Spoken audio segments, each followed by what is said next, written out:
가장 큰 차이가 있다면 보이기 위한 전쟁과 보이지 않는 전쟁의 차이라고 말할 수 있을 거예요. 여러분, 고대 군대의 사람의 숫자, 그때의 전쟁은요, 사람의 숫자가 굉장히 중요했어요. 왜 그렇습니까? 많이 보여야 위압감을 주니까요. 그래서 일부러 뭐 방패도 큰 거를 가지고 오고, 뭐 갑옷도 화려한 걸 입고, 망토를 막 펄럭이면서 막 큰 깃발을 막 흔들면서 그렇게 전쟁 상대방을 위협하기도 했어요. 자, 이 그림은 영국과 프랑스의 100년 전쟁을 묘사한 그림인데, 만약에 현대전에서 이처럼 화려한 복장을 입고 막 깃발을 막 흔들면서 이렇게 싸우면 어떻게 될까요? 그 자리에 폭탄 세례를 받게 되는 거예요. 현대전에서는 어떻게 해서든지 위장을 해서 눈에 보이지 않는 전쟁을 해야 합니다. 눈에 보이지 않는 사이버 전쟁으로 바이러스를 심어서 적의 레이더를 이렇게 무기력하게 만들기도 하고요. 눈에 보이지 않는 곳에 무기를 숨겨뒀다가 몰래 쏴야 되잖아요. 또 사람이 직접 나서는 것이 아니라 미사일이나 드론 이런 거를 이용해서 사람이 공격하는 것이 아니라 현대 전쟁은 눈에 보이지 않는 전쟁이라고 말할 수 있는 거예요. 자, 그런데 그 눈에 보이지 않는 전쟁을 정말 기가 막히게 잘하는 집단이 있습니다. 누구일까요? 바로 사탄의 무리들인 거예요. 이 무리들은 자신들을 드러내며 절대 공격하지 않아요. 조용하게, 은밀하게, 아무도 눈치채지 못하게 공격을 합니다. 때로는 유혹으로, 때로는 상처와 분노로, 때로는 의심의 환경을 만들어서 공격하기도 하고요. 때로는 가장 약한 약점들을 골라서 그렇게 죄를 짓게 만들고 연약한 믿음을 공격하는 거예요. 여러분의 마음속에, 여러분의 삶 속에, 여러분의 가정사에 연약한 부분을 한번 생각해 보세요. 내가 강한 부분이 건드려지면 내가 I'm fine 할 수 있지만 약점을 막 건드려 버리면 막 뚜껑도 열리고 참지 못하게 되는 그런 거를 가장 기가 막히게 잘 공격하는 무리들이 바로 사탄의 무리들인데, 그런데요, 가장 무서운 공격은 뭘까요? 사탄의 공격 중에 가장 무서운 공격, 이것은 영적 전쟁이기 때문에 눈에 보이지 않는 전쟁이 있잖아요. 눈에 보이지 않기 때문에 이 영적 전쟁을 믿지 못하게 하는 것, 적이 있는데 적이 없는 것처럼 만드는 것보다 그것보다 더 큰 작전은 없는 거예요. 여러분, 몇 달 전에 이란 내부에 이스라엘의 모사드 정보원들이, 스파이들이 너무나 많아서 그 혁명 수비대 내에 특별 조직을 만들어서 이스라엘의 모사드 요원들을 잡아라 명령을 했습니다. 그래서 조직이 만들어졌는데요, 그 조직 모두가 다 이스라엘 모사드 요원이었어요. 그들의 정체가 발각이 되자 다 이스라엘로 도망갔습니다. 사탄의 전략이 이와 비슷한 거예요. 사탄의 무리들은 영적 전쟁을 벌일 때 나는 사탄, 언제 공격할 거야 예고하면서 공격하지 않아요. 도둑이 나 도둑이요 언제 훔쳐가겠어 예고하고 훔쳐가지 않잖아요. 사탄의 가장 위험한 전략 중에 하나는 아예 영적 전쟁 자체가 없는 것으로 믿게 만드는 것입니다. 자, 그런데 오늘 에베소서 마지막 장에서 성경은 뭘 말씀하고 있어요? 눈에 보이지 않는 영적인 전쟁이 실제로 벌어지고 있다라고 말씀하고 있는 거예요. 여러분, 우리의 삶에 영적 전쟁이 있다는 것을 믿으십니까? 그렇다면 영적 전쟁을 분별하고 이것을 이기셔야 하는 거예요. 이 영적 전쟁에서 이기기 위해서 우리에게 필요한 것은 무엇인가? 오늘 한번 첫 번째로 나눌 말씀은 한번 같이 읽어볼까요? 시작. 우리의 싸움의 대상이 누구인지 알아야 합니다. 우리 11절, 12절 말씀 같이 한번 보도록 할게요. 시작. 우리의 씨름은 혈과 육을 상대하는 것이 아니요 통치자들과 권세들과 이 어둠의 세상 주관자들과 하늘에 있는 악의 영들을 상대함이라. 우리의 씨름은 눈에 보이는 혈과 육이 아니랍니다. 무엇이에요? 통치자들과 권세들과 이 어둠의 세상 주관자들과 하늘에 있는 악의 영들을 상대함이래요. 자, 그런데 통치자들과 권세자들과 이 어둠의 세상 주관자들은 단순히 이 세상의 뭐 정치인이나 눈에 보이는 사람들을 의미하는 것이 아니라 여러분 에베소 당시 살았던 그 문화를 한번 생각해 보세요. 그 에베소 지역은 어떤 곳이었습니까? 로마 제국의 강력한 그 권세 아래 살고 있었잖아요. 사람들은 황제의 권력이나 군대의 힘, 또 우상 숭배의 문화 속에서 눈에 보이는 권력이 세상을 지배한다라고 생각을 했어요. 하지만 사도 바울은 무엇을 말씀합니까? 그 세력 뒤에 있는 더 근본적인 영적 실체가 있다라고 말씀하고 있는 거예요. 여러분 혹시 손자병법이라고 들어보셨어요? 손자병법이 뭐죠? 손자 돌보다가 병나는 법, 그렇죠? 우리 손자 돌보다가 이렇게 아프신 분들 많이 봤는데, 손자병법은 지피지기 백전불패. 무슨 뜻입니까? 적을 알고 나를 알면 100번을 싸워도 위태로운 상황에 빠지지 않는다라는 뜻이에요. 자, 12절 말씀 한번 다시 보세요. 우리의 씨름은 혈과 육을 상대하는 것이 아니에요. 통치자들과 권세들과 이 어둠의 세상 주관자들과 하늘에 있는 악의 영들을 상대함이래요. 자, 여기서 말하는 씨름은요, 헬라어로 팔레, 이 뜻은 전쟁, 씨름이라는 뜻인데, 어떤 전쟁인가? 아주 가까이에 붙어서 몸으로 싸우는 레슬링과 같은 그런 전투를 의미해요. 다시 말해서 영적 전쟁은 먼 곳에서 막 미사일을 쏘면서 이런 전쟁이 아니라 우리의 삶 가까이에서 매일 일어날 수 있는 실제적인 싸움이라는 뜻이에요. 자, 그런데 이 싸움은 혈과 육을 상대하는 것이 아니라고 말해요. 혈과 육이 무엇입니까? 혈과 육은 사람이잖아요. 그런데 진짜 적은 따로 있다라는 거예요. 우리가 남편과 아내가 싸울 때도 있고, 부모와 자식 간의 갈등이 있을 수도 있고, 때로는 성도와 성도 간에 그런 시련이 있고 성도들 간의 아픔이 있을 수 있는데, 겉으로 보면 이것이 사람 문제 같은데 그 뒤에는 뭐가 있어요? 하나님과의 관계를 깨트리려는 영적인 공격이 있다라는 사실을 말씀하고 있어요. 그리고 나서 사도 바울은 눈에 보이지 않는 영적 세력을 이렇게 4가지로 표현을 합니다. 첫째는 통치자들. 이들은 하나님을 대적하는 영적인 지배 세력을 의미해요. 사람들을 죄 가운데 붙잡게 만들고 빠지게 만들고 하나님으로부터 멀어지게 만드는 악한 권세들, 어떻게 해서든지 하나님과 멀리 만들려고 하는 자들이에요. 여러분, 우리가 혹시 교회에 오실 때 부부싸움 하다가 오신 분 계세요? 혹시라도 그런 경험, 좀 기분이 나쁜 경험. 사람이 기분이 나쁘면 부부들끼리 해결하면 되잖아요. 근데 기분이 나쁘면 꼭 교회를 안 와요. 왜 그럴까요? 이 기분 나쁜 거랑 교회랑 무슨 상관입니까? 뭐 부부싸움 하는데 제가 잘못한 것도 아니고 하나님 잘못하신 거 아니잖아요. 근데 기분이 나쁘면 교회부터 안 나와요. 왜 그럽니까? 영적 싸움인 거예요. 군대에도 계급이 있듯이 영적 세계에도 계급이 있는데, 뒤로 가면 갈수록 점점 더 영적으로 높은 계급의 무리들입니다. 두 번째는 권세들, authorities죠. 사람들의 생각과 문화 속에 깊숙한 곳에 그 가치관을 막 괴롭히고 영향을 주고, 어떻게 해서든지 영적으로 이 배후 세력으로 보이진 않지만 배후 작용을 해서 거짓과 두려움을 주기도 하고, 유혹을 통해서 사람들을 이간질시키고 자꾸 하나님께 가지 못하게 만드는 세력들이에요. 세 번째는 이 세상 어둠의 세상 주관자들, 세상을 어둡게 만드는 악의 세력들, 눈에 보이지는 않지만 미움과 탐욕과 음란과 폭력과 이런 중독 같은 것, 이런 모든 죄의 문화를 조성하고 그 가운데 악한 영향력을 행사하는 세력들입니다. 그리고 네 번째, 하늘에 있는 악의 영들, 눈에 보이진 않죠. 하지만 실제로 존재하는 사탄과 악의 세력들, 그런 존재들을 의미해요. 여러분, 성경에서 귀신 들린 사람들 내용이 나오잖아요. 이런 얘기를 들으면 우리는 요즘에 귀신이 어딨어, 이런 이야기를 할 수도 있는데요. 이 귀신들은 단순한 미신이라든지 영화에서 나오는 좀비라든지 이런 것이 아니라 하나님을 대적하는 영적 존재들이에요. 신학자들은 이것을 타락한 천사들이라고, 그렇게 타락한 천사의 무리라고 봅니다. 사탄을 따르다가 하늘에서 쫓겨난 무리들, 이들이 타락한 천사인 거예요.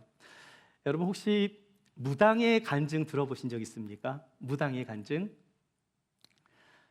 예수님을 믿고 회개한 무당이 자기가 예전에 섬겼던 신을 막 이야기를 해요. 근데 나중에 알고 보니까 그 신이 가짜 신이었다는 거죠. 여러분, 무당도 진짜 무당이 있고 가짜 무당이 있는데요. 신내림을 받은 무당은 진짜 무당이에요. 자, 그런데 한국에서 믿는 그 한국에 있는 무당들은 많은 경우에 어떤 신들을 모시는가? 에버리지로 보면 7, 80%는 무슨 할머니 신, 이런 분들을 할머니 신들을 이렇게 사진 걸어놓고 뭐 할아버지 신 이런 무당들이 굉장히 많아요. 자, 그런데 그 신들은 진짜 할머니 할아버지 신이 아니고 타락한 천사들이 할머니나 할아버지 신처럼 그렇게 가장을 해서 무당한테 나타나 보이기 때문에 그런 신인 줄 알고 있는 거예요. 나라마다 이게 다 다르는데 중국의 무당들은 어떤 신들이 있을까요? 중국의 무당들은 주로 장군의 신을 모셔요. 뭐 우리가 삼국지에 보면은 뭐 관우라든지 장비라든지 이런 신들을 모시고, 네, 이게 국적으로 다 다른데 진짜 장비가 아니죠. 진짜 관우가 아니죠. 그 사람들이 믿는 믿음대로 그렇게 나타나 보이는 거예요. 이 타락한 천사들은 영적인 무리들이기 때문에 가장할 수가 있습니다. 자, 그래서 무당도 서열이 있어요. 조금 더 센 무당, 조금 더 센 영적인 무리들이 그렇게 임하게 되면 그 무당들이 그 어떤 신받음을 받느냐에 따라서 서열이 나뉘어지고 있는데 중요한 것은 다 속고 있다라는 거예요. 각 나라마다 다양한 그 신들이 그들의 믿음대로 그렇게 나타나기 때문에 무당들도 속고 있는데 성경은 이것을 이렇게 말씀하고 있어요. 요한복음 9장을 보면 사탄을 거짓의 아비라고 말합니다. 그리고 사탄을 거짓말하는 자, 시험하는 자, 미혹하는 자라고 그렇게 말을 해요. 여러분 기억나실 겁니다. 예수님께서 제자들에게 십자가에서 죽임을 당하고 3일 만에 부활할 것을 말씀하셨을 때 베드로가 중간에 뭐라고 했죠? 막 예수님께 항변하면서 "너 왜 예수님, 절대 그런 일이 있을 수 없습니다." 예수님께서 베드로한테 무슨 말씀하셨나요? "사탄아, 내 뒤로 물러가라. 너는 나를 넘어지게 하는 자로다." 베드로를 향해 꾸짖으셨어요. 이것은 베드로가 사탄이기 때문이 아니라 베드로가 한 그 말, 사탄이 심어준 생각 때문에 그 사탄의 생각으로 한 말이 예수님은 "사탄아 물러가라." 그 말 때문에. 어떤 말이에요? 인간적으로 볼 때 베드로는 옳은 말을 했을 수도 있어요. 예수님이 십자가에서 죽으신 말이 안 됩니다, 이런 거는. 그런데 도저히 있을 수 없습니다라고 했던 그 말이 하나님의 뜻을 거슬렸던 말이 되었기 때문에 예수님은 "사탄아 물러가라." 그렇게 명하신 거예요. 자, 여기서 우리는 무엇을 알 수 있습니까? 사람의 옳은 생각이 하나님의 옳은 생각이 아닐 때가 많은 거예요. 우리의 경험과 우리의 지식이 때로는 사탄의 계략에 사용되어질 수 있다는 사실이에요. 그 교회에서 간증을 했던 그 무당이 믿었던 그 할머니 무당, 나중에 이렇게 간증을 합니다. 처음에는 잘 맞추더래요. 그런데 시간이 가면 갈수록 자꾸 장난을 치고 거짓말을 하더랍니다. 자기가 모신 그 할머니 신이 나중에는 그 무당을 막 가지고 놀면서 자기 마음에 들지 않으니까 막 벽이나 땅에 막 이렇게 학대하면서 부딪히게 만들고 막 괴롭혔대요.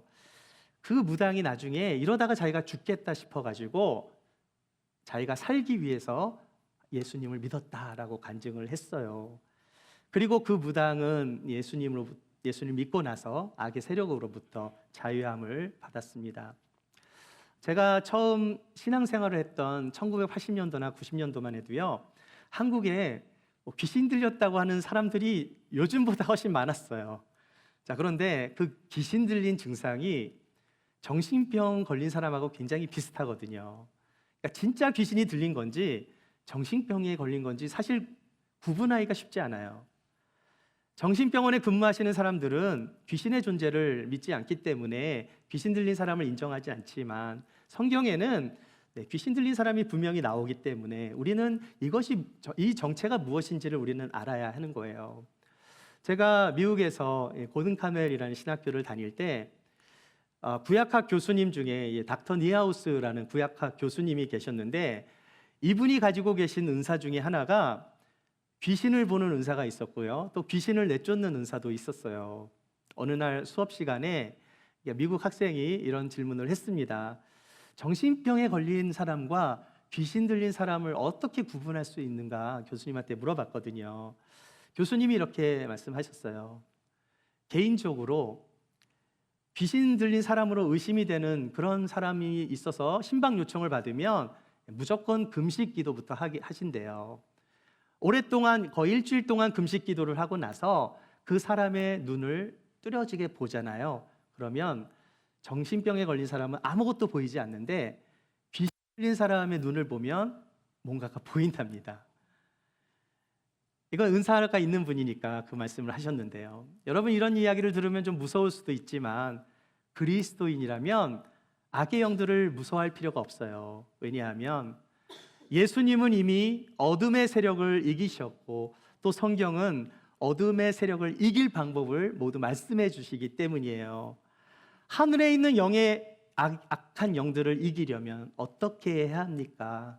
어떻게 해야 되죠? 우리 영적 전쟁에서 승리하는 그리스도인 두 번째로 나눌 말씀은 하나님의 전신갑주를 입어야 합니다. 우리 옆에 분과 함께 하나님의 전신갑주를 입으십시다. 한번 인사 나누시죠. 네, 11절과 13절 말씀 같이 한번 읽어볼게요. 시작. 마귀의 간계를 능히 대적하기 위하여 하나님의 전신갑주를 입으라. 그러므로 하나님의 전신갑주를 취하라. 이는 악한 날에 너희가 능히 대적하고 모든 일을 행한 후에 서기 위함이라. 마귀를 대적하는 방법은 뭐예요? 하나님의 전신갑주를 입어야 하는 거예요. 성경은 마귀를 대적하기 위해 두 번씩이나 11절과 13절에서 하나님의 전신갑주를 입으라라고 반복해서 말씀하고 있어요. 그만큼 이 영적 전투가 치열하다는 것을 의미하는 것입니다. 사도 바울은 이 영적 전쟁을 로마의 병사의 전신갑주가 뭐예요? 온몸을 다 덮고 있는 갑옷을 의미하죠. 그 갑옷을 비유하면서 이 말씀을 주고 있는 거예요. 우리 사랑하는 우리 성도님들, 여러분은 하나님의 전신갑주를 입으셨습니까? 우리 교회에 전신갑주를 입으신 분이 딱 한 분 계세요. 누구인지 맞춰보세요. 네.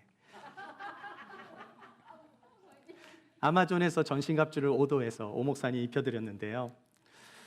왜 오 목사님한테 입혀드렸는가? 네, 모델료를 안 드려도 되거든요. 출연료는 이미 다 사례비에 포함되어 있습니다. 자, 이 그림을 보시면 이것이 당시 로마 시대의 군인들이 입었던 전신갑주입니다. 전신갑주가 뭐예요? 온몸을 보호하고 있는 갑옷과 투구인 거죠. 자, 그렇다면 이 전신갑주의 영적인 의미가 무엇인지 우리가 좀 살펴보기 원하는데요. 먼저 14절부터 17절 말씀 같이 한번 읽어보겠습니다. 시작. 그런즉 서서 진리로 너의 허리띠를 띠고 의의 호신경을 붙이고 평안의 복음이 준비한 것으로 신을 신고 모든 것 위에 믿음의 방패를 가지고 이로써 능히 악한 자의 모든 불화살을 소멸하고 구원의 투구와 성령의 검 곧 하나님의 말씀을 가지라. 전신갑주의 영적인 의미가 무엇인지 한번 살펴보기 원하는데요. 네, 하나님의 전신갑주 첫 번째는 진리의 허리띠입니다. 여기 보시면 여기 허리띠가 보이죠? 이렇게 또 주렁주렁 이렇게 이 중요한 부분을 또 보호하고 있는 거예요. 여러분, 허리띠는 옷이 흘러내리는 거를 이렇게 묶어주는 거잖아요. 그러니까 단단히 묶어놔야, 안 그러면 잘못하면 이게 옷이 벗겨지면 안 되니까. 자, 허리띠는 굉장히 중요합니다. 군인들이 싸워서 열심히 싸울 때 몸을 지탱해 주니까. 자, 그런데 그냥 허리띠가 아니라 어떤 허리띠예요? 진리의 허리띠.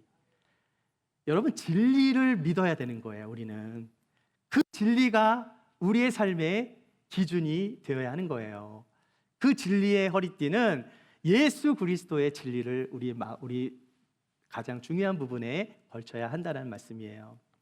제가 예전에 찬양 연습을 하다가 이제 기타 피크 조그만 이렇게 플라스틱 같은 거 있죠. 그게 떨어졌거든요. 주술라고 이렇게 하는데 배가 많이 나왔잖아요. 뭔가 뚝 소리가 나면서 그 벨트 버클이 팍 빠진 거예요. 근데 연습 도중이니까 예배 시간이 아니라 계속 기타를 치려 그러는데 자꾸 느낌이 이상해. 자꾸 내려가는 것 같아. 그래서 배에다 힘을 잔뜩 줬는데 그래도 내려가요. 그래서 아무도 모르게 화장실에 가서 다시 버클을 다시 끼고 다시 허리띠를 조여매고 그렇게 찬양 인도를 하고 예배를 드렸는데 아무도 모르셨는데, 아무튼 그때 제가 깨달은 게 무엇인가, 이게 허리띠가 풀어지니까 이게 굉장히 참 민망하고요. 그리고 허리띠의 중요성을 그때 깨달았어요. 두 번째는 의의 호신경입니다. 자, 여기 보면은 흉배라고, 예전에는 의의 흉배라고 하는데요. 요즘으로 따지면은 뭐 방패, 뭐 이렇게 방탄조끼 같은 기능을 하는 거죠. 어떤 기능을 합니까? 적의 불화살, 뭐 창이나 뭐 여러 가지를, 심장은 굉장히 중요하잖아요. 심장과 폐가 굉장히 중요한데 이거를 보호하는 거예요. 불화살이 날라오는데 보호하는 것입니다. 또 평안의 복음의 신. 자, 여기 보면은 제가 아마존에 신이 없어가지고 못 시켜드려가지고 없는데 여기 이제 따로 신을 이렇게 표시를 했습니다. 군인의 신발 굉장히 중요하죠. 신발이 없으면 멀리 못 가잖아요. 자, 그런데 사도 바울이 이것을 뭐에 비유했는가? 이것이 영적인 세계에서는 복음의 신이라는 거예요. 평안을 주는 복음의 신. 왜냐하면 그 복음이 우리를 화목하게 만듭니다. 복음이 평안을 주는 거예요. 그 뭡니까? 이 팍스 로마나가 아니라 복음이 평안을 주는 거예요. 복음을 가진 사람은 세상이 흔들려도 전쟁 중에도 평안을 누릴 수가 있어요. 하나님이 주시기 때문에 흔들려도 쉽게 무너지지 않습니다. 이 신발은 복음을 들고 세상을 나아가는 사명이기도 한 거예요.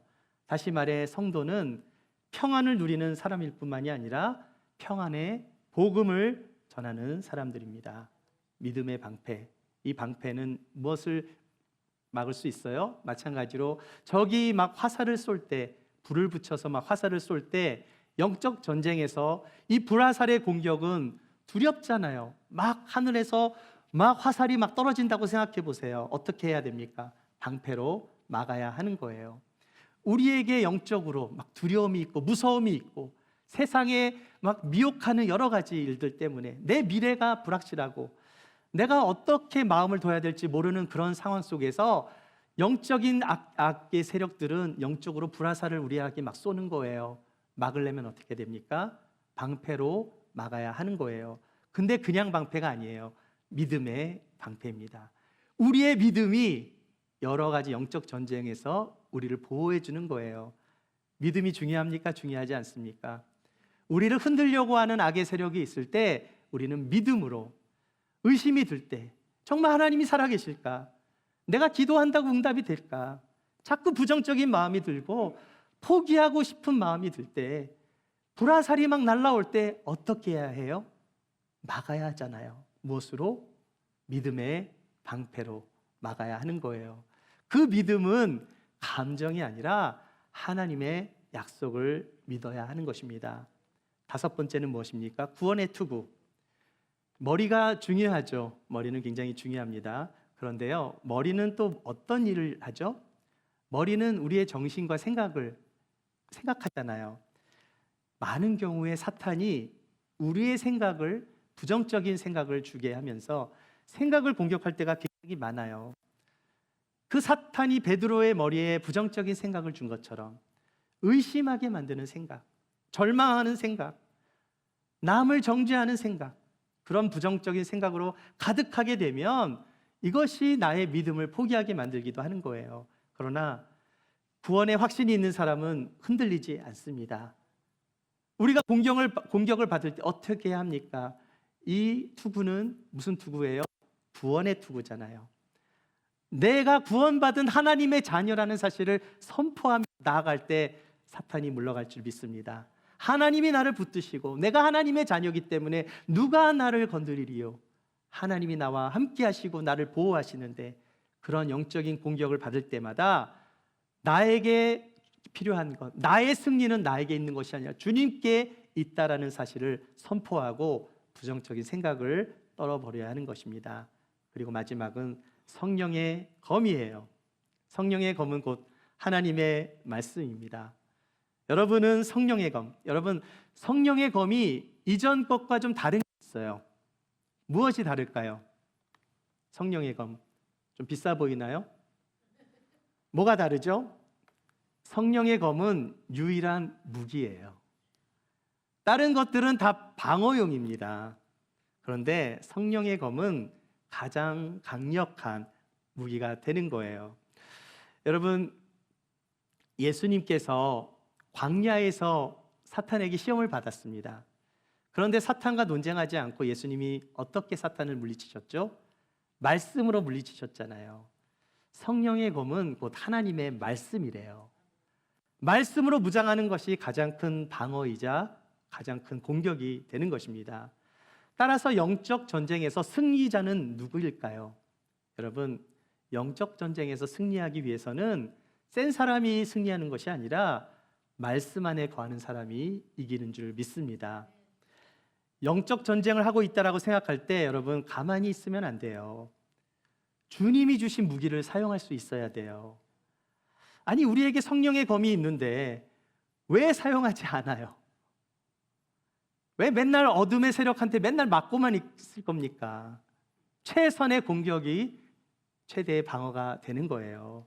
여러분에게는 성령의 검이 주어져 있다는 사실, 그 하나님의 말씀이 있다는 사실을 믿으시고 그 강력한 무기를 사용할 때 악한 마귀들이 떠나가게 될 줄 믿습니다.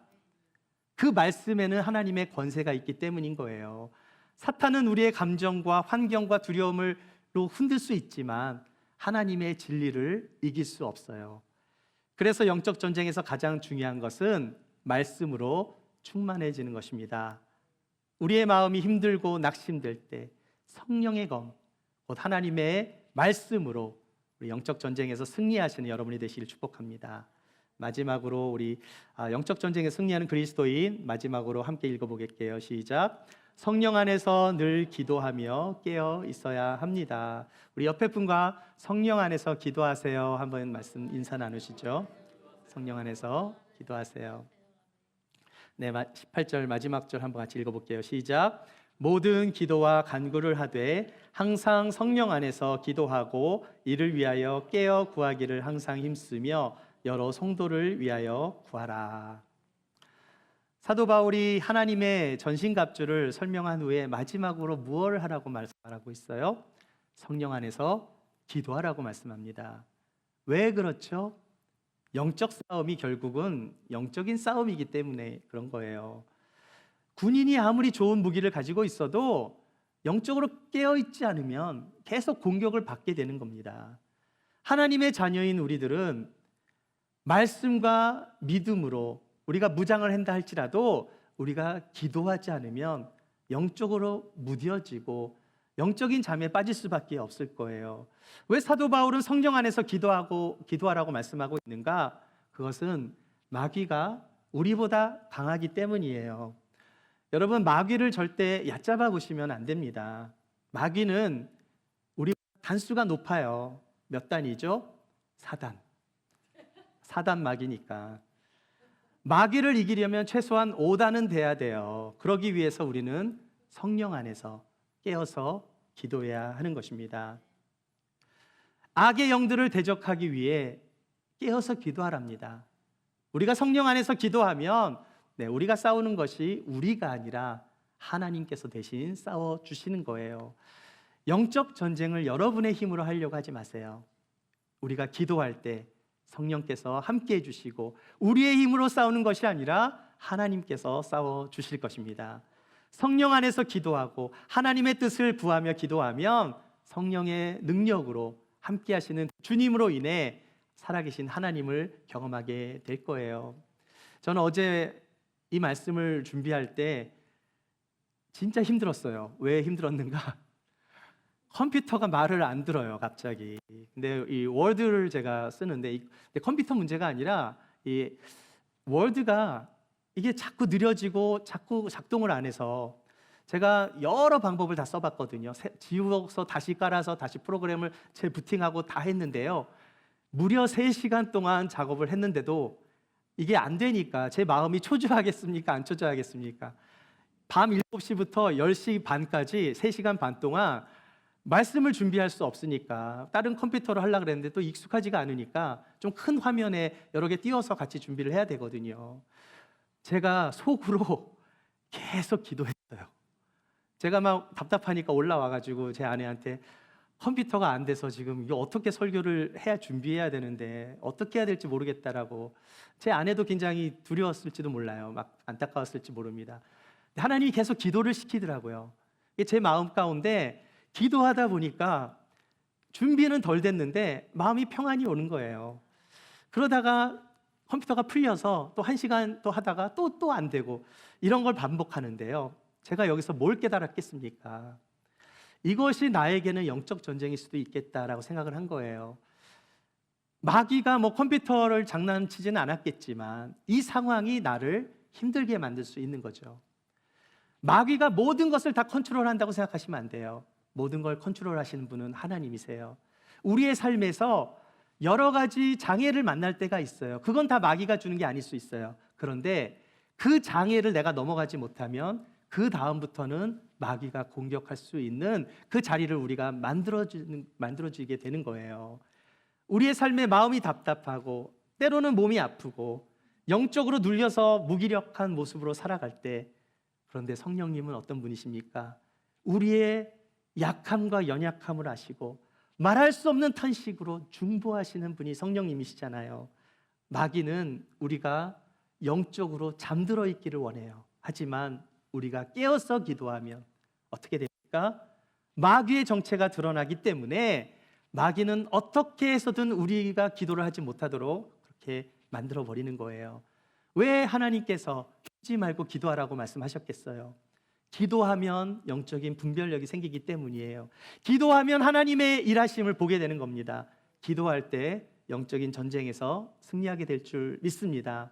하나님은 우리 한 사람 한 사람을 개인으로 부르셨지만 또한 공동체로 부르셨어요.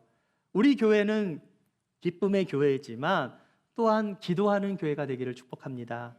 믿음이 연약한 성도들을 위해 기도해 주시고, 또 몸이 아프신 분들을 위해 기도해 주시고, 낙심한 분들을 위해서 기도하고, 또 여러분의 자녀, 믿음이 연약한 자녀들을 위해 기도하고, 하나님의 나라와 몸된 교회를 위해 기도할 때 하나님은 우리의 삶 속에 풍성한 은혜를 부어주셔서 영적인 분별력도 생기고 이 땅에서 영적 전쟁에서 승리할 수 있는 힘과 능력을 부어주실 줄 믿습니다.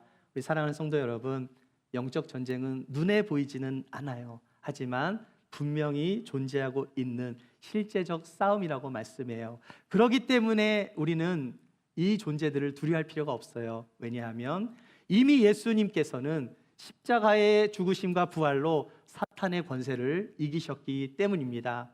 그러므로 여러분, 진리의 허리띠를 동여매시고 의의 호심경을 입고 복음의 신을 신고 믿음의 방패를 들고 구원의 투구를 쓰고 성령의 검, 하나님의 말씀으로 늘 깨어서 기도함으로 승리하시는 여러분이 되시기를 축복합니다. 세상은 점점 어두워지고 있어요. 영적으로 점점 혼탁해집니다. 그러나 기도하는 사람은 넘어지지 않을 줄 믿습니다. 환난 속에서도 흔들리지 않게 될 줄 믿습니다. 뿐만 아니라 성령 안에 거하는 사람은 끝까지 승리하게 될 줄 믿습니다. 에베소서 말씀을 마무리하면서 하나님께서 우리에게 주시는 마지막 말씀은 영적 전쟁에서 승리하는 그리스도인이 되라고 말씀하십니다. 그러므로 우리의 가정과 교회와 우리의 삶의 모든 자리에서 영적으로 깨어서 기도하며 주 안에서 날마다 승리하시는 저와 여러분이 되시기를 주님의 이름으로 축원합니다.